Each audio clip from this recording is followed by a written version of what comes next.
Hello guys, my name is Anna and I'm from Ukraine, and I have decided I will vlog daily since the start of this awful war with Russia to update you on the real life situation in Ukraine and to inform you about some interesting things from our history, our culture. Please always feel free to ask your question in comments. I always read them and I will try to respond and film videos on the interesting topics. If you're new to the channel, go check some of my videos and do subscribe, because the world needs to know more about Ukraine and there are lots of interesting things that we can tell the world. And I have decided to speak about one interesting topic that I personally like a lot, and that is about the name of country Russia, because recently we had a petition that was addressed to the president of Ukraine to rename Russia in Ukrainian language into Moscowia. And there was a huge wave of aggression and reactions inside Russian propaganda field. And the crazy lady Maria Zakharova, it seems to me, one of the people responsible for communication in the so-called Ministry of Foreign Affairs in Russia, said that this is something unbelievable, just demonstrates Ukrainian Nazi character, and so on. So let me explain, because this is interesting, and very often in Ukrainian language we do name Moscowia, Moscovites, people who come from Orkland. By the way, Orkland would be a better name for the country. I don't know why didn't they offer it. Well, perhaps because Moscow, Moscowia, is a historic name of present-day Russian Empire. Well, first of all, this is not something unique that a country has different name in different languages. For example, Germany is Germany in English. In Ukrainian, it is Niemeczina, and for the Germans, it's Deutschland. So this is a pretty common thing when a country has different names based on different historic traditions, history books that were taken for the central ones, and in general, it is something that happens. And one more thing that causes lots of troubles is that many people associated Russia with Kyiv Rus and Rus. And these words, they have similar stems, but it is nothing equal, nothing same, just like cat and caterpillar. These are two different animals.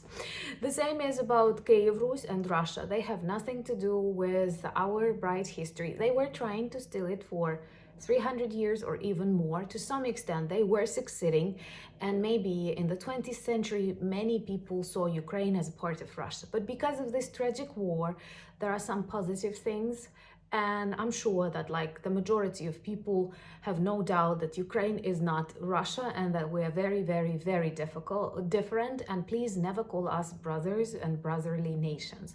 Well, first of all, I believe there are no like brotherly nations. There are nations and countries who cooperate and live good together, and there are abusers and bullies like Russia, and all countries, all democratic countries that are not annexed by Russia and border Russia would gladly switch it for any other neighbor, well, apart from Northern Korea or something. So let me explain you. Well, first of all, Kyiv Rus is a very big and successful country of the medieval and pre-medieval Europe. It has lots of connections with important European countries, and it has its Nordic, Scandinavian history too.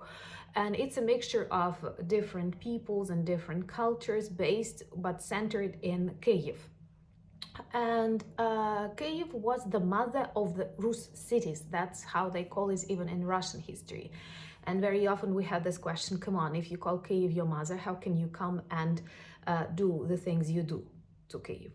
But these are orcs, and they actually have more in common with old Tatar Mongol hordes. And their history, their organization of a state is very similar to old Mongol Tatar traditions, with this very direct hierarchy, with beards and clothes that were characteristic more for hordes. So let me come closer to that. Kyiv existed centuries before Russia and Moscow appeared, and Moscow was a small town somewhere on the swamps when Kyiv had lots of inhabitants and hundreds of churches. Kyiv was actually the center of Kyiv Rus, the heart of Kyiv Rus, and many small, I don't know, how do you call it, kingdoms or like lands dependent on aid, paid taxations to Kiev, and so on. And somewhere centuries later, Moscow appeared, and it was known, the territory was known as Zalicia, but later it developed into Moscowia, which is like the region around Moscow. Starting from 15th century, it lost its connection to Kiev Rus that was transforming into another kingdom, Rus kingdom.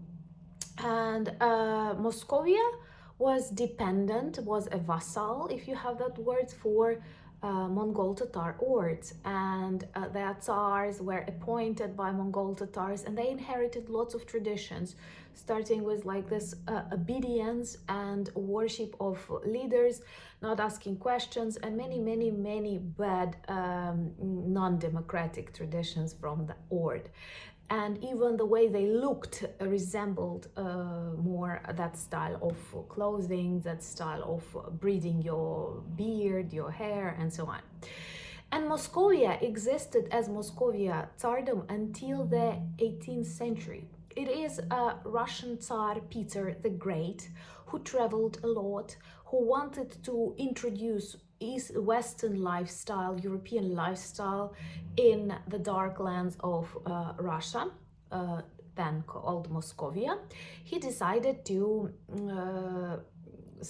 dig deeper into history, and he wanted to steal our European like traditions, our long and successful history, and he invented this idea that why don't we call ourselves the Tsardom of Rus, not Moscovian Tsardom, but the Tsardom of Rus, pretending that we have inherited this right from Kiev, even nothing like that happened for centuries. And then Catherine II, one of the very chauvinistic queens or empresses, how do you call it, continued that fact. And it is only in 1792 or something like that that the first history of Russia or Russian Empire existed. So until the end of the 18th century, the very name Russia was rarely, if never, used. And everyone knew Russia as Moscowite Tsardom. And that is why if this tradition persisted, it would be obvious for people that Moscow is different from Kiev Rus, that Moscovites are not like Rus people, and Rus people are not Russians. So if you read the history of old Europe, if you read about Kiev Rus, if you read about Ukraine, do call them Rus people, but they are not Russian. Once again, as cat and caterpillars are different things.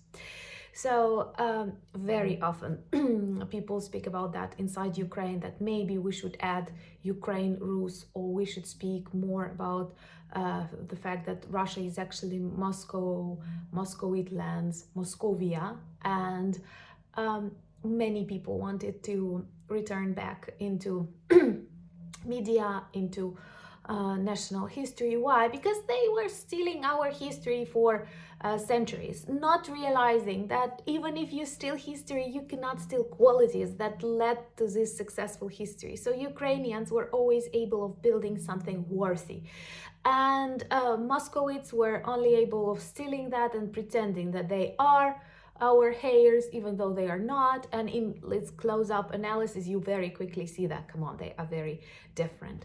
So remember that Kiev Rus is not Russia. Back in that times, Russia did not exist. Russia did not inherit the traditions of Kiev Rus. It inherited the traditions of Mongol Tatar hordes to which it was subordinate. It was known as Moscow Tsardom for centuries, and Moscow appeared centuries later than Kiev. And even in times of Tsar Peter the Great, it was known as Moscow Tsardom. And if we choose to call them Moscowia, you can also choose that, but it's totally okay, because in different languages, one and the same country can have different names. I hope I've managed to explain you that. Let me know, how do you call Russia in your reality, because the more I live, the more often I call them Orkland. By the way, it was offered by some of you in comments. So let me know what you think, and I will remind you once again that tomorrow we have a very serious and important for us premiere of Russian crimes, where we'll take you to Bucha and Irpin 1 year after awful genocide crimes that were committed there. And I believe the world needs to know that, so I will greatly ask you to share that tomorrow and spread this information. Don't let people forget and accept Russia in the civilized world until Putin is stopped and some serious changes are made within Moscow society.